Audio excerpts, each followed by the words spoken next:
पश्चिम बंगाल के बरुईपुर में नाबालिग से रेप मर्डर मामले में एक तरफ ताबड़तोड़ एक्शन हो रहा है तो दूसरी तरफ सियासी बवाल मच चुका है। बीजेपी और टीएमसी के नेता एक दूसरे को घेरने की कोशिश में लगे हैं। बंगाल में भी यूपी मॉडल की तरह काम हो रहा है। बंगाल में भी बेटियों से दुष्कर्म करने वालों का ऑन द स्पॉट हिसाब हो रहा है। नाबालिग से रेप के एक आरोपी प्रभास मंडल का पुलिस ने एनकाउंटर कर दिया। एनकाउंटर उस वक्त हुआ जब पुलिस उसे रिक्रिएशन के लिए लेकर पहुंची। प्रभास ने पुलिस से बंदूक छीनी, गोली चला दी। पुलिस की जवाबी कार्रवाई में उसे गोली लगी।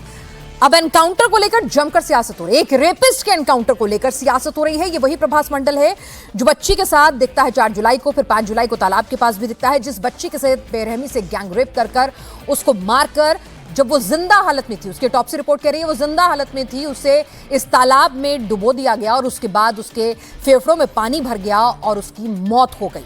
तो इतने विभत्स क्राइम का जो शख्स आरोपी है उसके एनकाउंटर पर अब लोग सवाल उठा रहे हैं। और ये लोग कौन है? ये सियासतदान है। टीएमसी सरकार पर आरोप लगा रही है कि सच्चाई छिपाने के लिए यह एनकाउंटर कराया गया।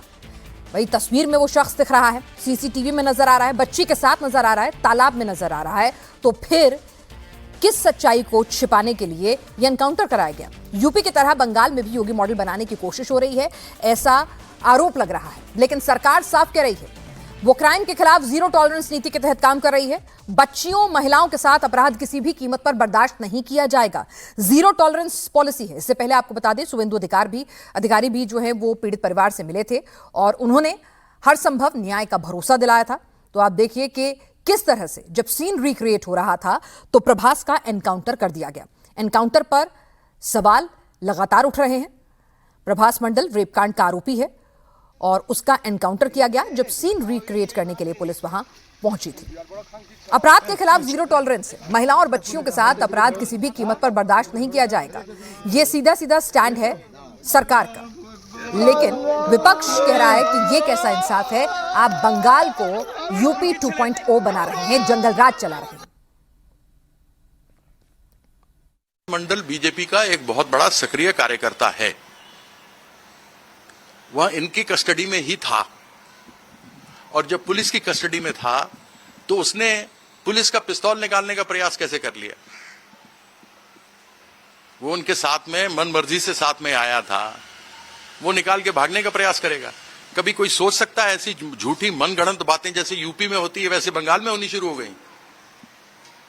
जिस प्रकार से यूपी के अंदर इस तरीके से मनगढ़ंत एनकाउंटर्स किए जाते हैं, इन्होंने भी सच्चाई को छुपाने के लिए बीजेपी वालों ने पुलिस से कह के उसका एनकाउंटर करवा दिया।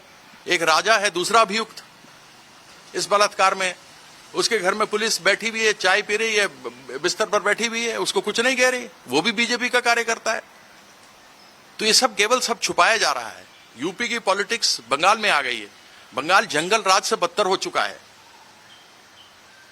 लोगों को जेलों में डाला जा रहा है, पुलिस कस्टडी में बिना एफआईआर के ले जाया जा रहा है, मारा जा रहा है, पीटा जा रहा है, लोग मर गए हैं। एनकाउंटर बोला जा रहा है, ऐसा है जो शैतान पकड़ा गया था उसको लेके जब इन्वेस्टिगेशन कर रहे थे तो वो भागने का कोशिश किया और पुलिस से छीन लिया उसका बंदूक।